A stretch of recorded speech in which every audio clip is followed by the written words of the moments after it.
Hello everyone, welcome to my channel disciples learning. And आज हम start करने वाले हैं क्लास 10 का chapter 1, that is chemical reactions and equations. तो इस चैप्टर को समझने के लिए हमें सबसे पहले क्या करना पड़ेगा, हमें इन्हीं दो टर्म के ऊपर ही पूरा चैप्टर है। केमिकल रिएक्शंस को समझना है और फिर इक्वेशंस को समझना है। तो केमिकल रिएक्शंस क्या होते हैं?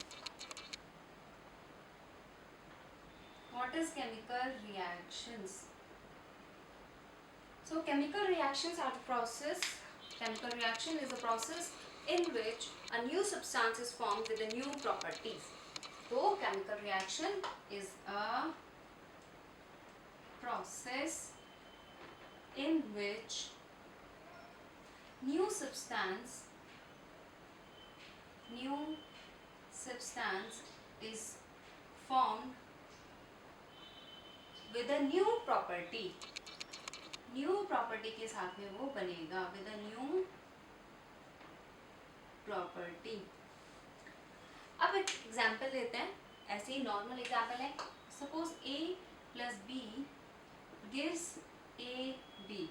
तो जो ए और बी की प्रॉपर्टीज हैं उनसे अलग ए बी की प्रॉपर्टी होगी।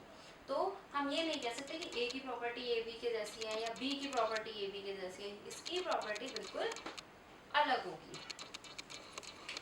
अब इन दोनों को हम क्या बोलते हैं? ये होता है हमारा रिएक्टेंट्स। जो हमारे रिएक्शन में पार्ट ले रहे हैं जो एलिमेंट्स, उनको हम बोलते हैं रिएक्टेंट। और जो हमें रिजल्ट मिला उसको हम बोलते हैं प्रोडक्ट। तो रिएक्टेंट्स क्या हो गए हमारे और प्रोडक्ट क्या हो गया हमारा? रिएक्टेंट्स होते हैं those elements which take part in a reaction।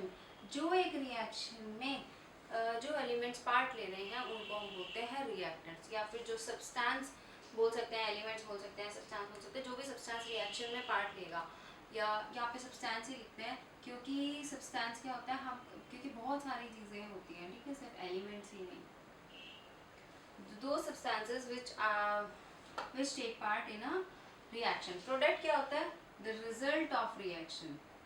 product is the result of reaction is called product। तो जो हमें आफ्टर रिएक्शन रिजल्ट मिलेगा उसको हम बोलते हैं प्रोडक्ट। अब एक एग्जाम्पल है मैग्नीशियम का। तो मैग्नीशियम क्या है?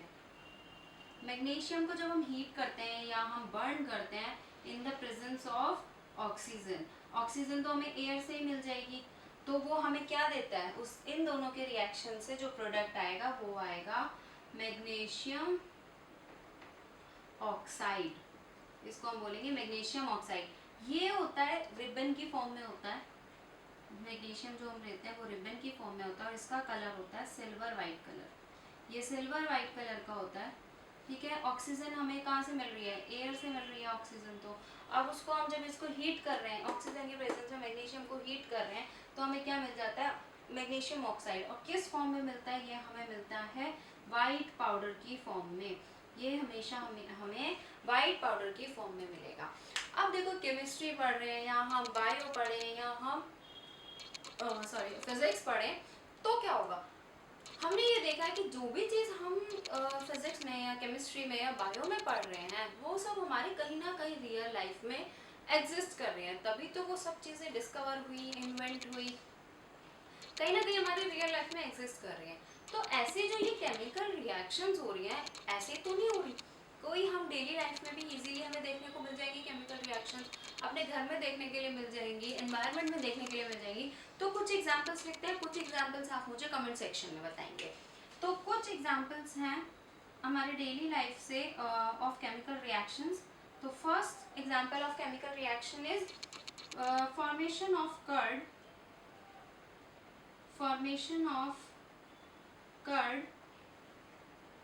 From milk. मिल्क से कर्ड का बनना क्या होगा? केमिकल रिएक्शन है। सेकेंड, डाइजेशन ऑफ फूड जो हमारी बॉडी में फूड का डाइजेशन हो रहा है वो भी तो केमिकल रिएक्शन से ब्रेक डाउन हो रहा है, केमिकल रिएक्शन हो रहा है, ठीक है। Third is ripening of food, ripening of fruits, या फिर rusting of iron, rusting of iron. कुछ एग्जाम्पल्स मैंने लिखे हैं बोर्ड पर और कुछ एग्जाम्पल्स आप मुझे कमेंट सेक्शन में बताएंगे। हमारे डेली लाइफ में इतने सारे एग्जाम्पल्स होते हैं, ठीक है। कुछ एग्जाम्पल्स ये रहे जैसे formation of curd, digestion of food, ripening of fruits and rusting of irons. अब आ जाते हैं इसकी कैरेक्टरिस्टिक्स पर। केमिकल रिएक्शंस पढ़ रहे हैं, उसकी कुछ कैरेक्टरिस्टिक्स होती होंगी, ठीक है। तो हम उसकी आज इसके बाद हम उसकी कैरेक्टरिस्टिक्स पढ़ेंगे। तो कौन कौन सी कैरेक्टरिस्टिक्स होती हैं? Characteristics of chemical reactions, chemical reactions की कैरेक्टरिस्टिक्स। केमिकल रिएक्शन की कैरेक्टरिस्टिक्स 5 कैरेक्टरिस्टिक्स है हमारे पास केमिकल रिएक्शन की। तो फर्स्ट क्या हो जाएगी? Evolution of gas, evolution of gas. Second one is formation of precipitation, formation of precipitate, formation of precipitate. Third one is change in color. Fourth one is change in temperature, change in temperature. And fifth one is change in state, change in state. First characteristics है evolution of gas. Evolution of gas का मतलब क्या है? जब भी कोई reaction हो रही है तो हो सकता है हमारी कार्बन डाइऑक्साइड रिलीज हो, हाइड्रोजन रिलीज हो, या अदर गैसेस जो भी हैं गैसेस रिलीज हो। तो जब गैसेस रिलीज हो रही है, गैसेस इवॉल्व हो रही हैं, तो वो हमारी कुछ रिएक्शंस ऐसी हैं जिसमें गैसेस इवॉल्व होती है। सेकेंड है फॉर्मेशन ऑफ प्रेसिपिटेट। जैसे कि कोई रिएक्शन हुई, उसमें हमें वाइट पाउडर या पाउडर की फॉर्म में कोई भी कलर हो सकता है, कोई सब्सटेंस हमें मिल रहा है, तो हम उसको बोल रहे हैं प्रेसिपिटेट। चेंज इन कलर, कोई रिएक्शन हो रही है तो उसमें क्या होगा? कलर चेंज हो सकता है। किसी भी रिएक्शन में कलर चेंज हो सकता है। हमारा मान लो रिएक्टेंट का कलर था blue and red, but product का कलर क्या आ गया? वाइट हो गया। तो वो क्या होगा? कलर चेंज हो जाएगा। चेंज इन टेम्परेचर, कई बार क्या होता है टेम्परेचर में इतना चेंज आता है कि जैसे कि आप नॉर्मल टेम्परेचर, रूम टेम्परेचर पर हमने टेस्ट ट्यूब को टच किया, तो उस टेस्ट ट्यूब में क्या होगा? हम लोग नॉर्मल टेम्परेचर पर टच कर रहे हैं, अभी वो नॉर्मल है। जब हमने रिएक्शन कराई, रिएक्टेंट्स आपस में रिएक्शन हुई उन दोनों में, तो क्या होगा? जो प्रोडक्ट आएगा वो काफ़ी हीट हो जाएगा। तो जब अगर मैं टेस्ट ट्यूब को टच करूँगी तो वो गर्म हो जाएगी या फिर वो ठंडी भी हो सकती है। कई बार टेम्परेचर इंक्रीज हो जाता है, मोस्टली टेम्परेचर इंक्रीज होता है एंड टेम्परेचर डिक्रीज भी हो सकता है। चेंज इन स्टेट, स्टेट भी चेंज हो सकती है, सॉलिड टू लिक्विड और gas to liquid and solid, ठीक है। तो स्टेट भी चेंज हो सकती है इसकी। नेक्स्ट हम इसको अब डिटेल में पढ़ेंगे वन बाय वन। नेक्स्ट अब डिटेल में हम स्टार्ट करते हैं। First evolution of gas and second formation of precipitate. तो इन दोनों के बाद हम वन बाय वन डिटेलिंग में सारे पढ़ेंगे। पहले हम पढ़ते हैं इवोल्यूशन ऑफ गैस। कुछ रिएक्शंस मैंने बोला था कि ऐसी रिएक्शंस होती हैं जिसमें कि गैस इवॉल्व होती है, गैस रिलीज होती है। तो हम बोल सकते हैं कि सम रिएक्शंस आर, कुछ रिएक्शंस ऐसी हैं जिसमें कि गैस इवॉल्व हो रही है। तो इसका एग्जांपल क्या हो सकता है? फर्स्ट एग्जांपल इसका होगा आपका जिंक के साथ में zinc plus dilute sulphuric acid, zinc plus dilute sulphuric acid जब रिएक्ट करते हैं तो हमें कौन सी गैस मिलती है? हमें मिलती है हाइड्रोजन गैस। हमें हाइड्रोजन इवॉल्व होती है इस वाले रिएक्शन में। जब जिंक डाइल्यूट सल्फ्यूरिक एसिड के साथ में रिएक्ट करेगा तो उसमें हमारी कौन सी गैस इवॉल्व हो रही है? हाइड्रोजन गैस इवॉल्व हो रही है। ऐसे ही सेकेंड एग्जाम्पल लिख सकते हैं हम सोडियम कार्बोनेट का। जब सोडियम कार्बोनेट डाइल्यूट HCl के साथ में, हाइड्रोक्लोरिक एसिड के साथ में रिएक्ट करता है तब कौन सी गैस रिलीज होती है, तब होती है कार्बन डाइऑक्साइड रिलीज होगी। तो इवोल्यूशन ऑफ गैस में हमने 2 एग्जाम्पल लिखे। जब भी आप अगर इसके बारे में आता है आपको कैरेक्टरिस्टिक्स पूछी जाती है, इसे 2 से 3 एग्जाम्पल आपको लिखने होते हैं, ठीक है। तो फर्स्ट एग्जाम्पल हमने लिखा जिंक डाइल्यूट सल्फ्यूरिक एसिड के साथ जब रिएक्ट करता है तो हाइड्रोजन गैस इवॉल्व होती है। जब सोडियम कार्बोनेट डाइल्यूट HCl के साथ में रिएक्ट करेगा तो कार्बन डाइऑक्साइड गैस रिलीज होगी या कार्बन डाइऑक्साइड गैस इवॉल्व होगी। फॉर्मेशन ऑफ प्रेसिपिटेट में क्या होगा, जब इसमें भी क्या होता है कि कुछ जो रिएक्शंस होती है उसमें प्रेसिपिटेट फॉर्मेशन होता है। तो प्रेसिपिटेट बेसिकली क्या होता है, प्रेसिपिटेट होता है सॉलिड सब्सटेंस जब हमें रिएक्शन में मिलता है तो उस सॉलिड सब्सटेंस को हम बोल देते हैं प्रेसिपिटेट। अब जैसे गैस इवॉल्व हो रही है इसमें प्रेसिपिटेशन हो रहा है, तो इसमें क्या होता है कि पोटेशियम आयोडाइड, इसका एक एग्जांपल लिख लेते हैं।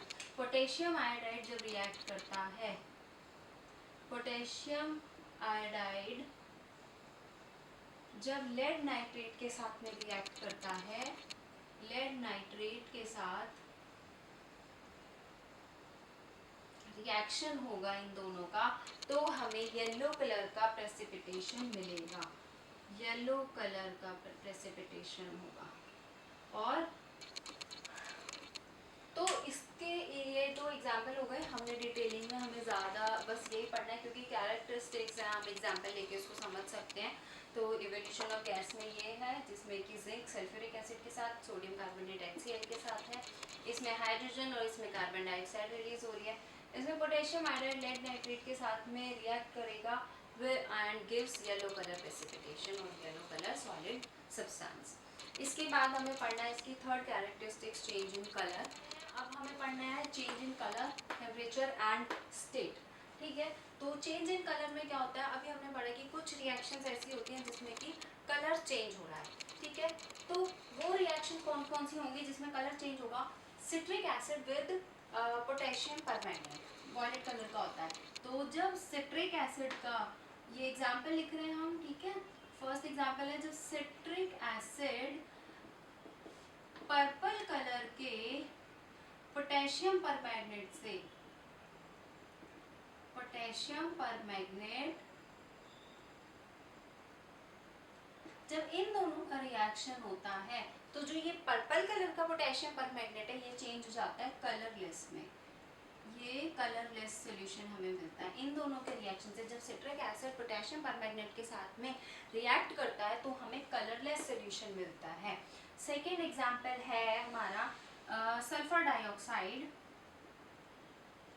सल्फर डाइऑक्साइड गैस जब एसिडिफाइड किसके साथ रिएक्ट करेगी, एसिडिफाइड डाइक्रोमेट के साथ, एसिडिफाइड डाइक्रोमेट के साथ जब रिएक्शन होता है, सल्फर डाइऑक्साइड का एसिडिफाइड डाइक्रोमेट के साथ जब रिएक्शन होगा तो हमें कौन सा सॉल्यूशन मिलता है, ये इसका कलर हो जाता है ऑरेंज टू चेंज हो जाएगा ग्रीन, इसका कलर होता है ऑरेंज।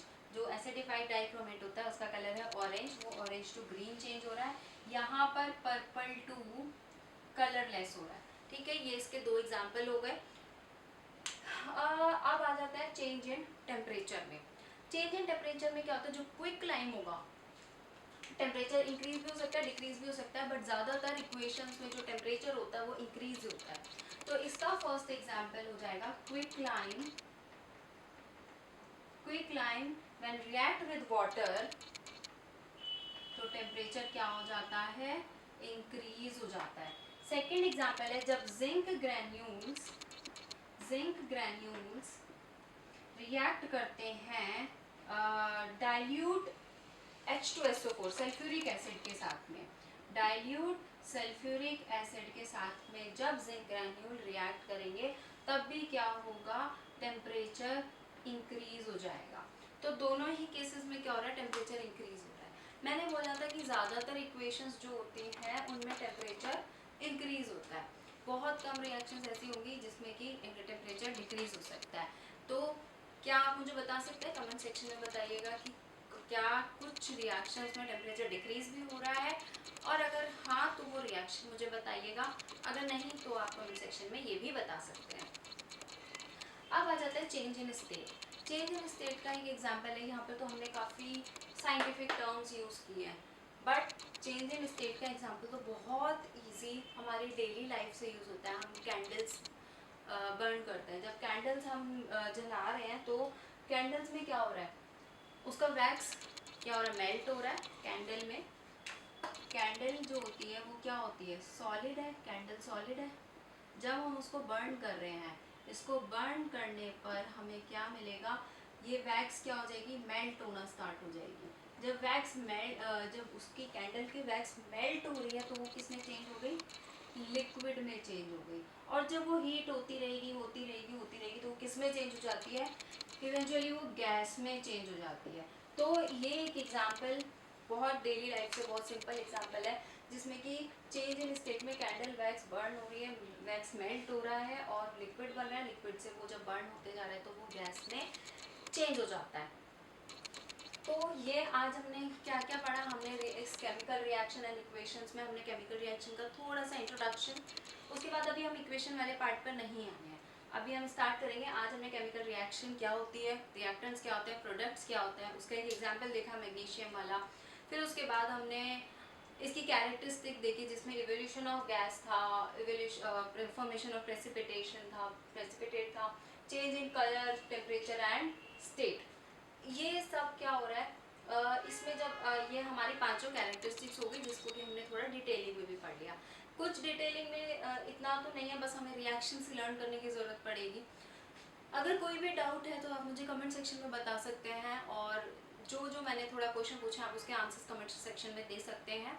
आज के लिए इतना ही रखते हैं, बाकी नेक्स्ट क्लास में हम इक्वेशन से स्टार्ट करेंगे, इक्वेशन के बारे में पढ़ेंगे, क्या होती है, कैसे होती है, बैलेंस अनबैलेंस इक्वेशन के बारे में पढ़ेंगे। ठीक है, तो आज के लिए इतना ही, and don't forget to like, share and subscribe. Thank you.